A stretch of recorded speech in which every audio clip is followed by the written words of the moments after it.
سلطان محمد فاتح کے وصال کی خبر جب مشرق و مغرب میں عام ہوئی تو اسلام اور اہل اسلام تھرا اٹھے، جبکہ پورے مسیحی یورپ کی خوشی اور مسرت کی انتہا نہ رہی۔ روڈس کے صلیبی نائٹس نے بھی شکر ادا کیا کہ اس خوفناک دشمن سے نجات مل گئی۔ سلطان کے وصال کی خبر سے پوپ سکسٹس چہارم کی جان میں جان آ گئی، کیونکہ سلطان کے نشانے پر اب اٹلی اور روڈس ہی تھے۔ 3 دن تک اطالوی شہروں میں جشن اور عید کا سما رہا۔ عثمانی جو کہ اطالوی شہر اوٹرانٹو کو فتح کر چکے تھے اور اب پورے جزیرہ نما اٹلی کو سلطنت عثمانیہ کا حصہ بنانے کے خواہش مند بھی تھے، سلطان کے وصال کی خبر سے ان کے قدم بھی اٹلی میں کمزور پڑنا شروع ہو گئے۔ السلام علیکم دوستو، آپ دیکھ رہے ہیں سیکھو جانو کی اوٹومن سیریز، اور آج کی اس ویڈیو میں ہم آپ کو نہ صرف سلطان محمد فاتح کے وصال کے بعد اگلے بننے والے سلطان کے بارے میں بتائیں گے، بلکہ آپ کو یہ بھی بتائیں گے کہ سلطان محمد فاتح کی حیات میں کامیابی سے اوٹرانٹو پر قبضہ کرنے والی عثمانی افواج کا سلطان کے وصال کے بعد کیا بنا۔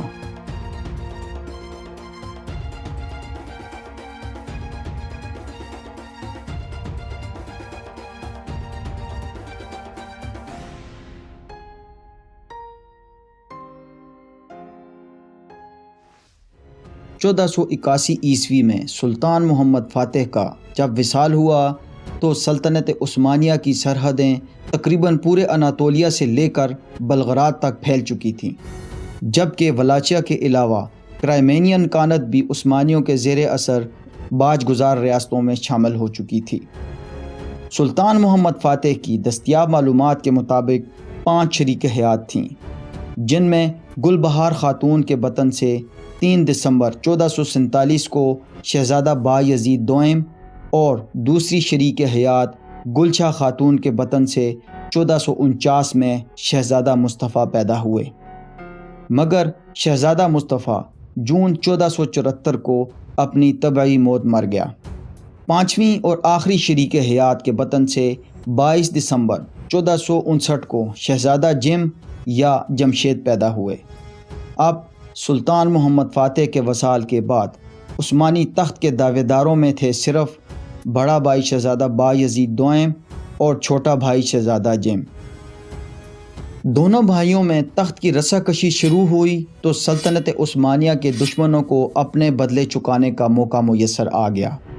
سب سے پہلے پوپ سکسٹس چہارم کی صلیبی افواج اوٹرانٹو کی طرف بڑھی۔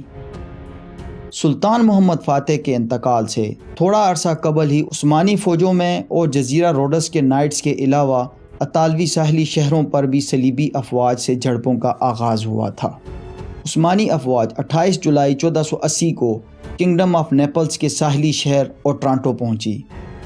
150 کے لگ بھگ چھوٹے بڑے بحری جہازوں پر 20,000 کی زبردست عثمانی فوج کمانڈر احمد پاشا کی قیادت میں جب اوٹرانٹو کے ساحل پر اتری تو اوٹرانٹو قلعے کے محافظوں نے اسے ایک عام حملہ سمجھا۔ انہوں نے قلعے سے باہر نکل کر عثمانی فوج کو پیچھے دھکیلنے کی کوشش کی، مگر ساحلوں پر مزید کمک کو آتا دیکھ کر انہوں نے پیچھے ہٹ جانے میں ہی عافیت سمجھی۔ اوٹرانٹو کے 2,000 باسیوں بشمول محافظوں کے لیے 20,000 عثمانیوں کا یوں ساحل پر اتر آنا انتہائی پریشان کن تھا۔ عثمانی کمانڈر احمد پاشا نے محاصرہ کرنے کے بعد شہر اوٹرانٹو کے باسیوں کو ہتھیار ڈالنے کا حکم دیا، لیکن اوٹرانٹو کے باسیوں نے ہتھیار ڈالنے کے بجائے اپنے بادشاہ اور پوپ سے مدد کے لیے اپنے سفیر روانہ کر دیے۔ اسی دوران 29 جولائی تک عثمانی توپ خانے کے آ جانے سے محاصرہ مزید سخت ہو گیا۔ شدید ترین گولہ باری کا آغاز ہو گیا۔ اوٹرانٹو شہر کی بیرونی دیواریں اس قدر مضبوط نہ تھی کہ عثمانیوں کی گولہ باری کو برداشت کر سکتی۔ اوٹرانٹو کے محافظوں اور باسیوں نے قلعے کی بیرونی دیواروں کے ٹوٹ جانے کے بعد قلعے کے مرکزی حصے میں چرچ میں پناہ لی۔ شہر کا بیرونی حصہ پوری طرح سے عثمانی افواج کے کنٹرول میں تھا، جبکہ اندرونی حصے پر کنٹرول کے لیے توپوں سے گولہ باری کی جا رہی تھی۔ 11 اگست کو عثمانی فوجیں قلعے کے مرکزی حصے کی دیواروں کو توڑنے میں کامیاب ہو گئیں۔ ایک بڑے خون خرابے کے بعد یہ قلعہ عثمانیوں کے ہاتھ میں چلا گیا۔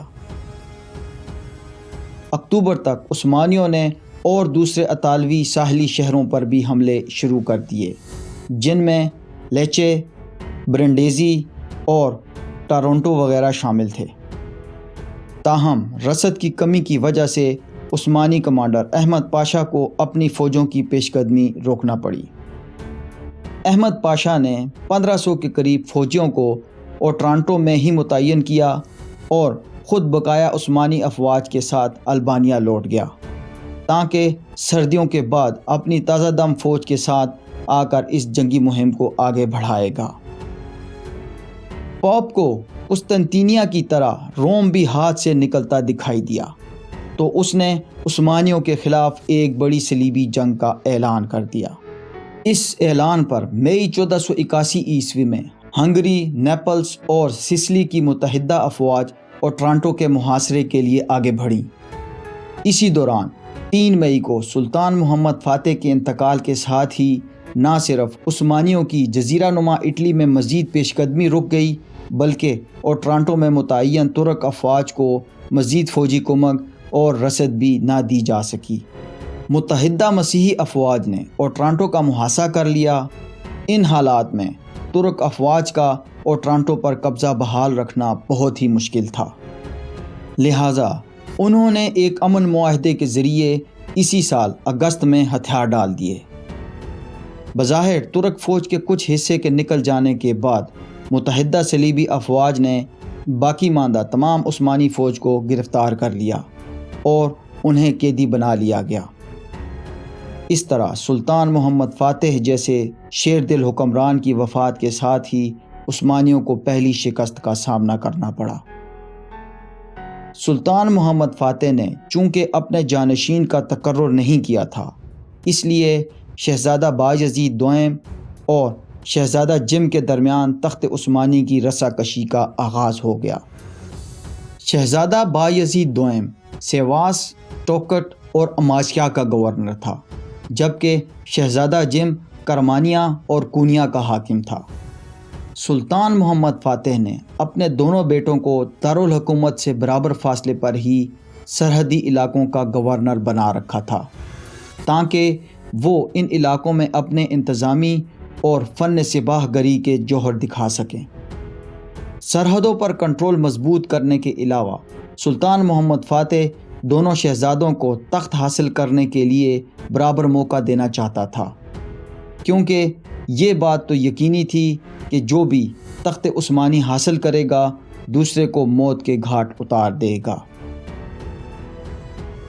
شہزادہ بایزید دوئم صوفیانہ طبیعت کے ساتھ ساتھ میدان جنگ کے مجاہد بھی تھے۔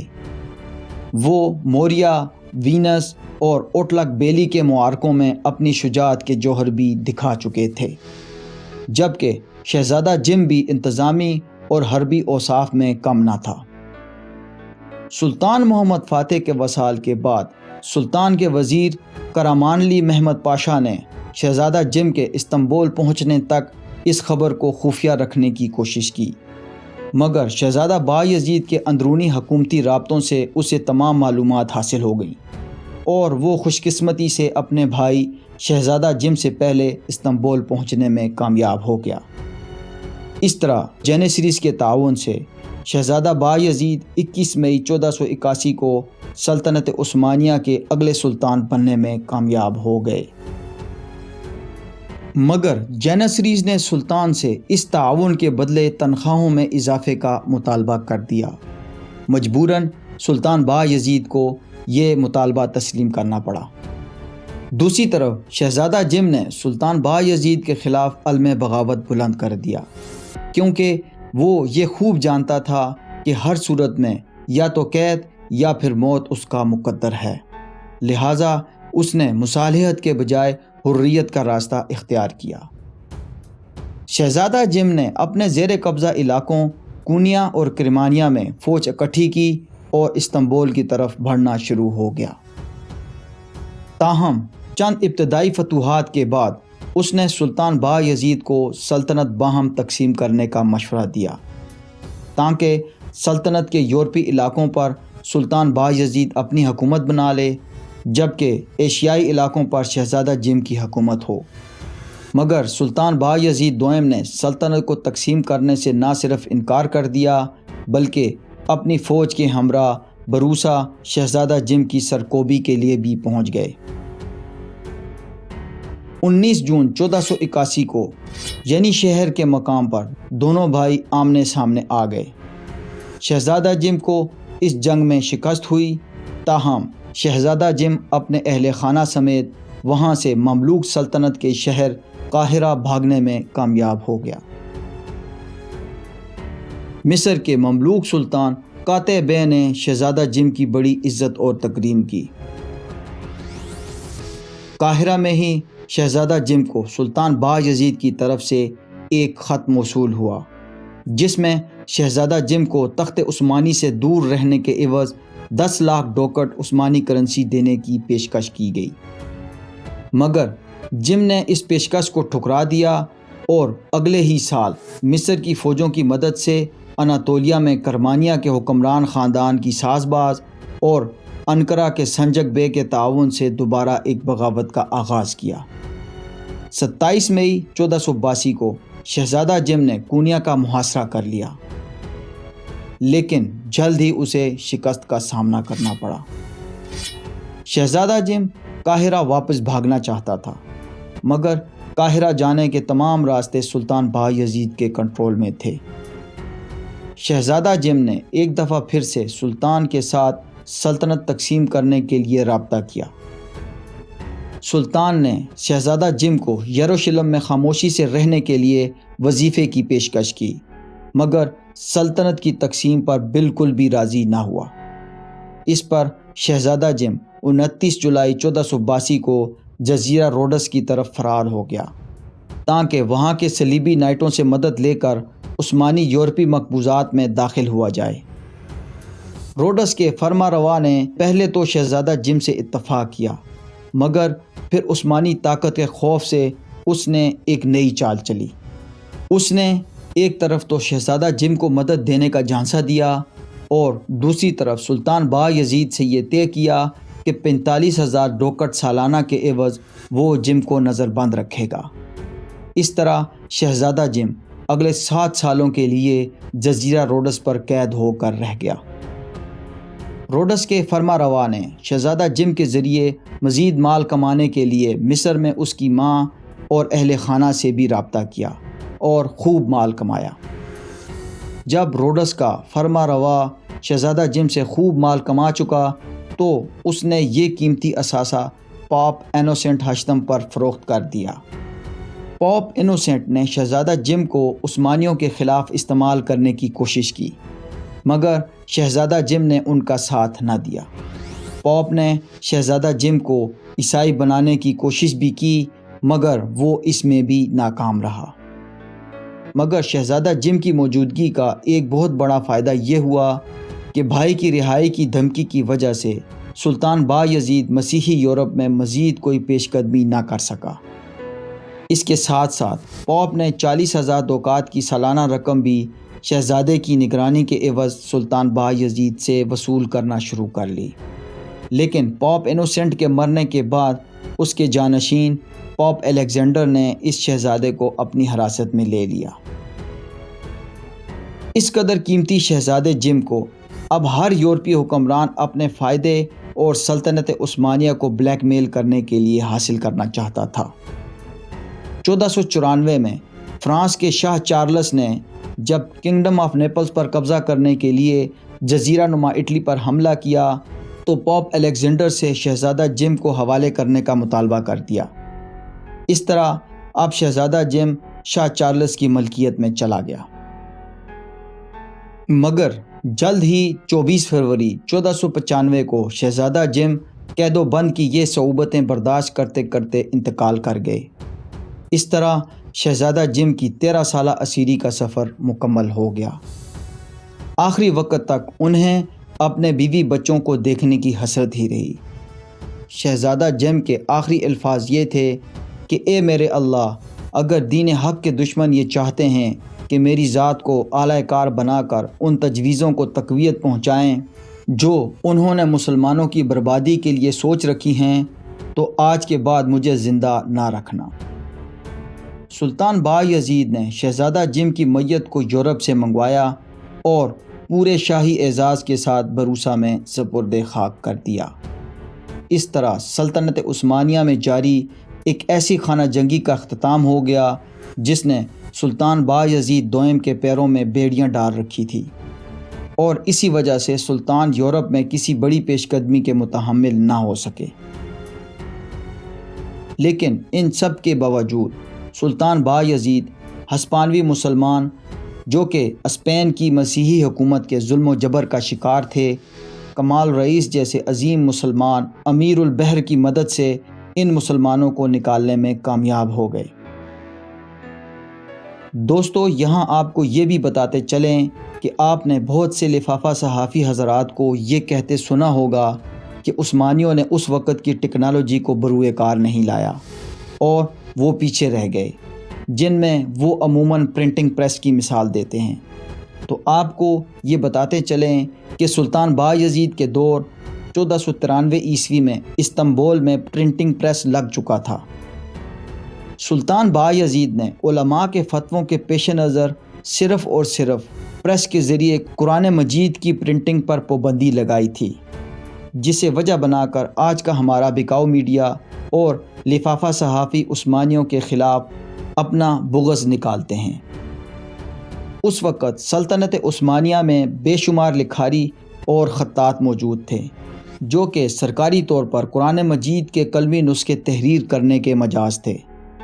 ان خطاط کو روزگار مہیا کرنے کی غرض سے پریس پر قرآن مجید کی پرنٹنگ پر پابندی لگائی گئی تھی، جبکہ باقی تمام کتب پریس پر چھاپنے کے لیے کوئی پابندی نہیں تھی۔ سلطان بایزید دوئم کا دور حکومت خانہ جنگی سے بھرپور تھا، جہاں اس کے اقتدار کا زیادہ حصہ اپنے بھائی شہزادہ جم کی طرف سے پیدا کرتا بغاوتوں کو کچلنے پر صرف ہوا، تو وہیں جلد ہی سلطان کے اپنے بیٹوں میں بھی تخت کے لیے خانہ جنگی کا آغاز ہو گیا۔ کیا سلطان بایزید اپنے بیٹوں میں جاری اس خانہ جنگی کا خاتمہ کر سکا یا نہیں؟ یہ سب کچھ ہم آپ کو بتائیں گے اس سیریز کی اگلی ایپیسوڈ میں۔ ہمیں امید ہے کہ آپ کو ہماری یہ کاوش پسند آئی ہوگی۔ اگر ایسا ہے تو ہماری حوصلہ افزائی کے لیے ویڈیو کو لائک اور چینل کو سبسکرائب ضرور کریں، دوستوں میں شیئر کریں اور کومنٹس کے ذریعے ہمیں اپنی رائے سے ضرور آگاہ کریں۔ اپنا بہت بہت خیال رکھیے گا۔ اللہ حافظ۔